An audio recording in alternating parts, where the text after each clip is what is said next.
Hey there everyone, and welcome back to the channel, or as I always say, if this is your first time, thank you for joining us. Actually, do I always say that? I don't know. These are not scripted, this is just off the cuff. Anyway, this is a channel called Life 3030. I call it a part of the Justice for Dan network. I only focus on the trial of those involved with the murder of Dan Markel. And anyway, what we're looking at today, actually, before I go ahead, um, it has been 3 weeks since I've posted a video, so you might be asking where I am. Now, this current video is going to be an educational video. I'm going to start off with a little bit of, as I always like to do, well, sometimes like to do. I'm going to give you a little bit of a insight into my life. Life 3030. I actually had the AI, that new Meta AI, make this. Looks pretty good. I used it as my Instagram logo now, so yeah, it's a little bit more modern than the little one that I created myself using, I think, Microsoft Word or something like that. But anyway, now while I was on holidays or vacation, actually, let me start again. I spent 2 weeks off of work, and I spent some of that time on holidays with my kids. So while we were there, we didn't see any owls, but we did see a kookaburra. This was right outside my bedroom window. We also hit a little bit of rain. It wasn't the best of weather. This is at the marina near where we stayed, and you can see that looks like a painting, but those are storm clouds that hit us. So yeah, that was a lot of fun. Now we went to a place I'm going to talk about in a second. This is a bunch of people. I took a photo. They were at the emergency assembly area having lunch. Too bad if there was an emergency, but they were already prepared with food. So now other things that I saw this replica of Herbie the Love Bug. For those people who remember Herbie the Love Bug, I'm always showing my age when I remember it. And then, speaking of cars, the other thing that I did see, and this was actually in the resort that I was staying at, this was in the car park where we were parking, a car with a number plate, Wendi, spelt just as Wendi spells her name. Now, you might ask where it is. Now, I'm just going to use for scale South Miami to Tallahassee. That's a 7.5 hour drive, and that's 493 miles.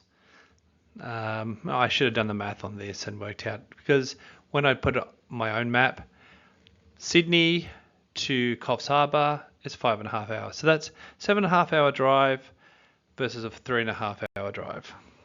Sorry, 5.5 hour drive.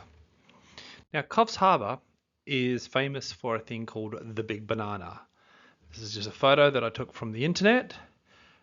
Common thing that people like to do, they like to stop there and get a photo taken, and normally Dad gets to miss out on being in the photo because he's always taking a photo of his wife and the kids. Yeah, so I always like to offer, if I'm there and I'm going to take a photo, I'm one of those people that says, hey, would you like me to take a photo? You be in the photo. Unfortunately, with this, you can see there's a lot of fencing. You've got to go the long way around. But it's, yeah, I always, and then of course, if someone's going to steal your camera, then you're not going to be able to chase after them. But anyway, Australia is also famous for big things. I know other countries have them as well, but yeah, big things in Australia. There are so many of them, and people, do YouTube channels. How many of Australia's big things have you seen? There's things like big cows and big potatoes and big prawns or shrimps, as you Americans think that we call them. But there's lobsters, there's merino sheep, there's galahs, there's boots, there's pineapples, strawberries, pelicans, the giant kookaburra. There are a lot of things, and people do maps on these things, so you can follow them around. Some people, uh, just want to go and see all these things, and they maybe go on road trips. Whether you're driving a replica of the Herbie Mobile, or you're driving in your Wendi Mobile. But back to the video. Now, what will Wendi learn? That's the name of this video. As I said, this is an educational video.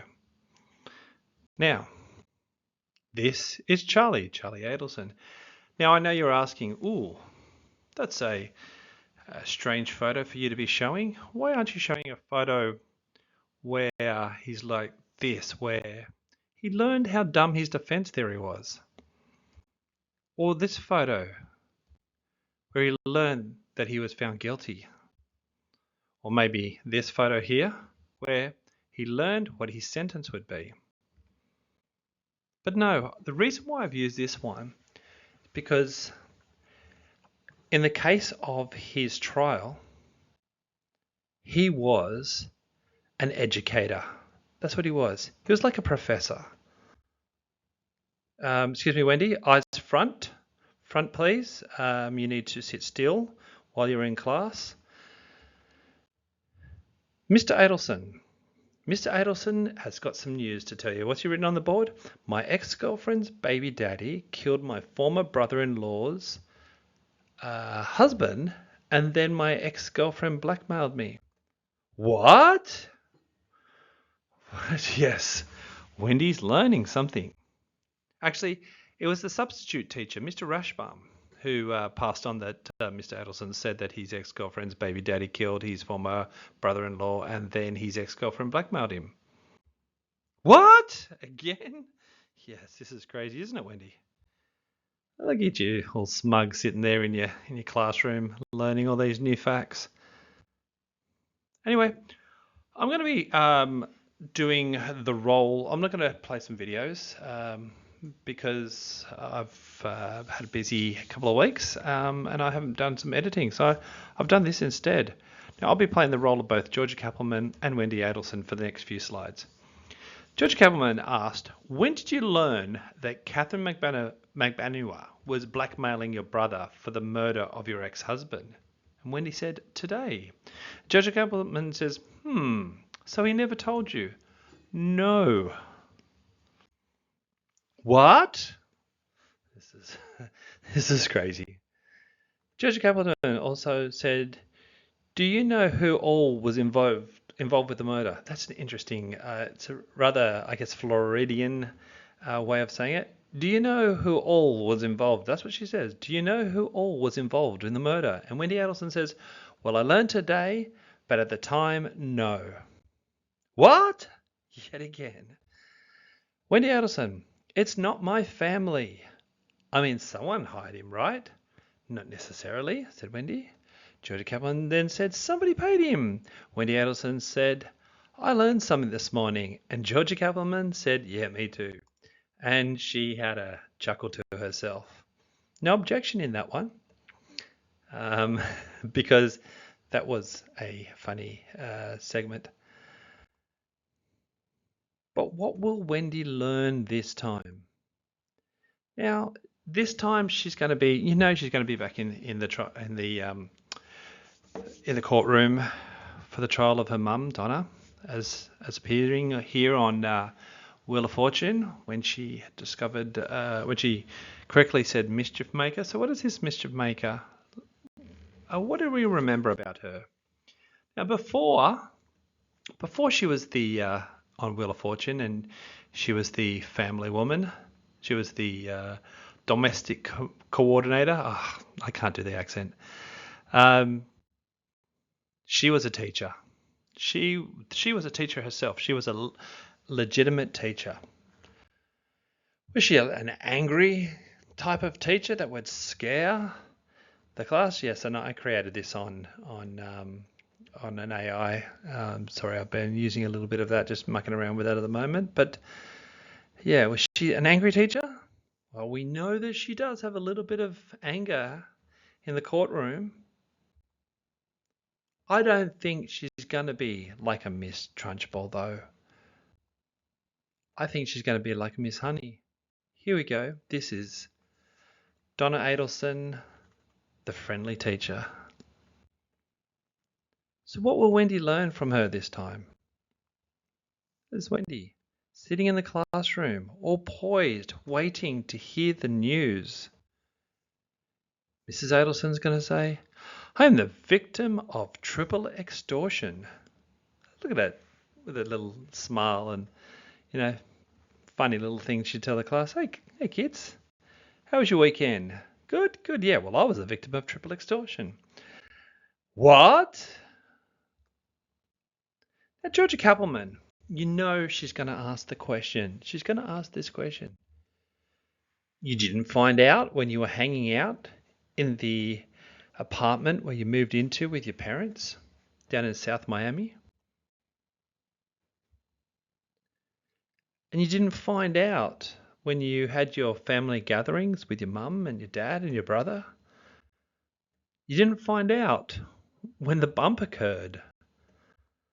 You didn't find out when these three people were arrested? You didn't find out at Catherine McManus' first trial? You didn't find out when prosecutors publicly named you as a co-conspirator? That's something you'd think, that as a co-conspirator with your brother and your dad, and your mum, sorry, that you would ask the question, and your mum might say, hey, don't worry about it. We were extorted, double extortion, triple extortion, quadruple extortion, for whatever extortion, with many levels of extortion. But no, not when she was named did she find out that her brother was a victim of this and her mother was a victim of this. Not when Charlie was arrested and before he went on trial. Not at Catherine McManus' second trial did she learn this. Not when she turned up and Daniel Rashbaum then dropped, he dropped a bombshell. She still didn't learn. What? This is ridiculous. So dropped a bombshell. So for those who don't know the meaning of this, if you drop a bombshell, you announce some shocking news, make some unexpected or shattering announcement, suddenly give some bad news. Yeah. So, like a bomb, like it's big news. Like you're not going to not hear about something like this. The world heard about this event. And in her world, she would have heard about that event, the extortion. If that happened, she would know about it. Now, she doesn't need to get in front of sit in the classroom, that is the courtroom, and learn that Mr. Adelson is going to be teaching her this. She learned at Charlie Adelson's trial. Again, look at her all smug. That's when the extortion, she first learns about the extortion. Nope. Wendi, I think you're lying. And here we have Donna Adelson, World War II fighter pilot, about to drop maybe more bombshells so that Wendi will learn some more stuff in her court case. So what will Wendi learn this time? What do you think? Put in the comments, maybe tell me something that you think that she will learn this time.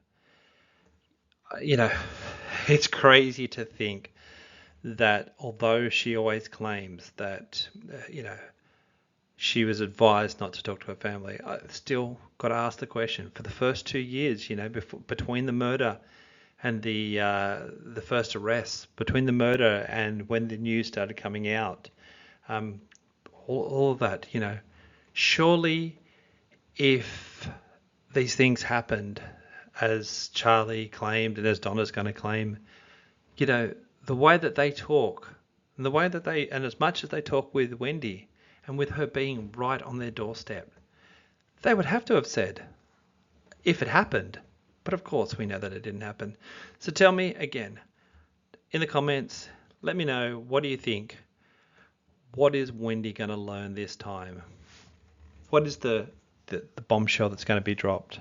What is going to be, the puzzle pieces that Daniel Rashbaum talks about? It's going to be interesting. Anyway, I'm going to be hopefully producing some more videos. I've got a whole lot up my sleeve. I've got some fun ones, some some things that are different. Well, again, this is always different. So I'd just like to approach things from a rather different sort of angle and see how we go with it. But tell me, what's Wendi going to learn? And I might even make a video about what people put in their responses. Until we talk again, have a great weekend or a great week or a great evening or whenever you're watching this. I'll talk to you soon. Bye.